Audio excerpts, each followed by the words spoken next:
Good news tayo. Nanganak si Sakura. Ito natin. Po, nanganak na ang ating Sakura. Natin ang magalat ng anak.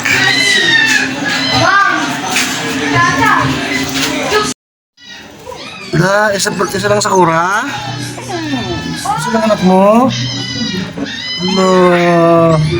Si Sakura may anak na. Cute-cute ng anak eh. Yan cute ng anak na Sakura namin, oy. Liit.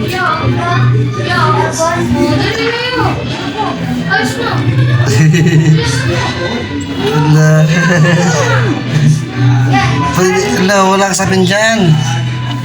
Wala sapin anak mo. Pinano niya kasi binili ko po ng mga damit to eh. Mga damit ko. Wala, baby ni Sakura mga kapower oh. Ang liit, isa lang. Daabot mo naman Sakura.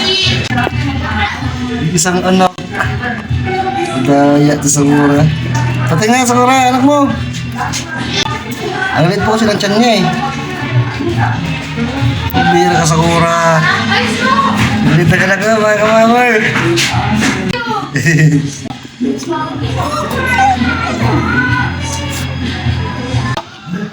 Sabi mo anak mo, damit. Malamig ang simento.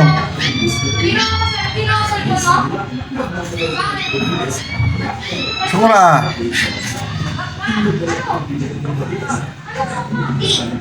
Sakura. Ibigay mo sa anak mo yung damit. Oh, para masapin. Para masapin ang anak mo. Hindi ko anak niya nag-iisa. Sakura, patingin mo ang baby mo. Ako nag-iisa. Oo, madagatan mo pa yan.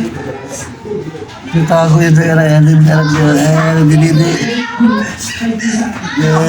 Kit.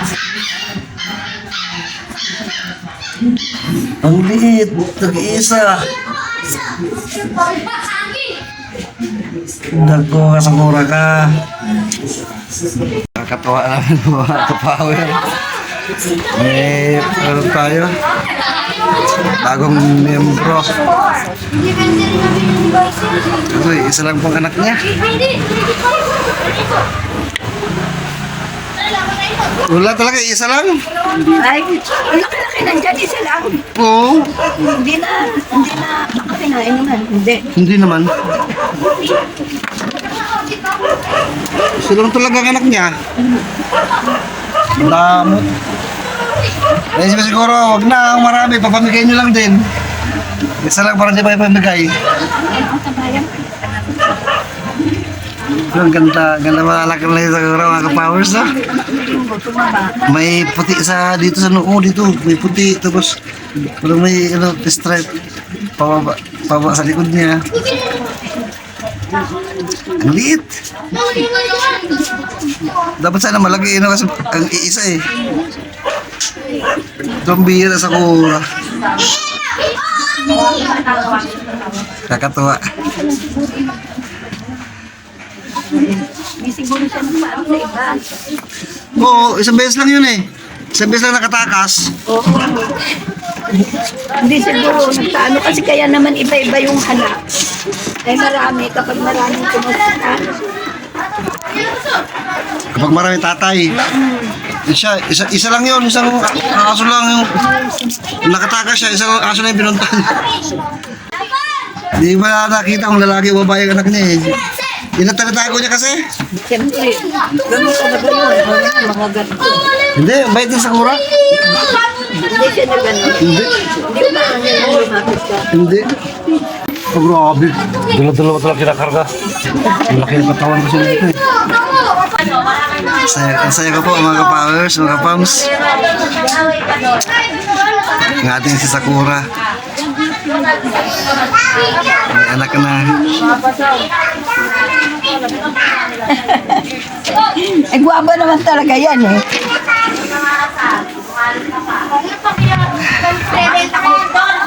Si Alex noon, mga ka-powers, mga ka-pams. Di ko mai-express yung pakiramdam ko noon. May panganak si Alex. Sana dumating ang araw. Maintindihan ako ni Alex. Bakit nagkaganon ang buhay niya. Hindi ko gusto lahat ng mga nangyayari. Anyway, masaya ako para sa kay Sakura, mga kapowers no, mga kapams. Ang ating si Sakura na napakaliit pa noon. Yung anak niya ngayon, siyempre kakapapanganak. Mas malaki-laki lang sa konti nung kinuha ko siya. Bumili niya pa siya, hindi pa siya kumakain. Ngayon, mayroon na siya anak. Kaya pa mga kapowers, yun lang pong update natin sa ngayon. Nga po pala mga kapams, mga kapower. Katawag lang ni Buddy. Kaya, punta kami ng Pangasinan daw bukas, mamaya, madaling araw. Bukas. Gusto ko po sa mama para maka-unwind po, no? Maka pag-relax. Kasi dagat po yung kina Buddy. Kaso, mahiya po ko. Walang budget. Paano kaya ito? Kami po nila, pupunta, Busmaki.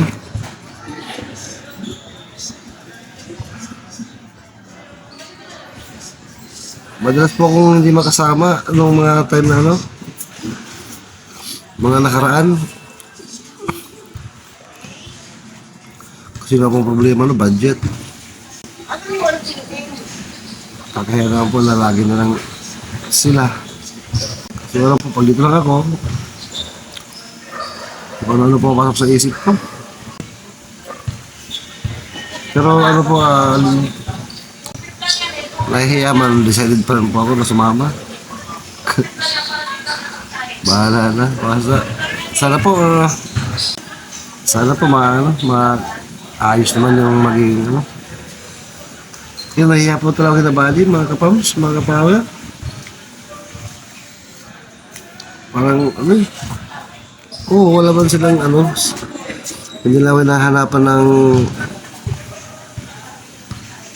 share o kung ano pa man. So, yung gustuhan ko rin na sana maka-share man lang. Lawat na lang po, napakataas na po ng krudo. Nagka-problema pa yata si Adli kanina. Adventure po. Nagkaka-issue sa aircon niya. So, kung ano po mga kapower, abangan niyo po, pagpunta namin sa Pangasinan. Sana samahan niyo kami. At pray na maging maayos po. Bahala sa mga kung ano man na makakapinsala po sa amin. Sana mag-enjoy tayo. Parang gusto sana sa sarap isama sa ni Nana Gina, makapunta na Kawams Amor. So, di pala din nakawasap si Kawams Amor eh.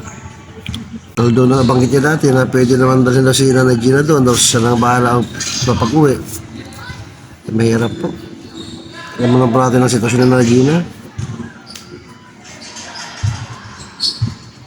Basta po, samahan niyo po kami. See you there sa Pangasinan po. Shout out sa mga taga Pangasinan. Papunta po kami dyan. Basta po mga kapams, mga power, tuloy-tuloy lang po tayo sa pag-spread love at good vibes araw-araw. God bless us all.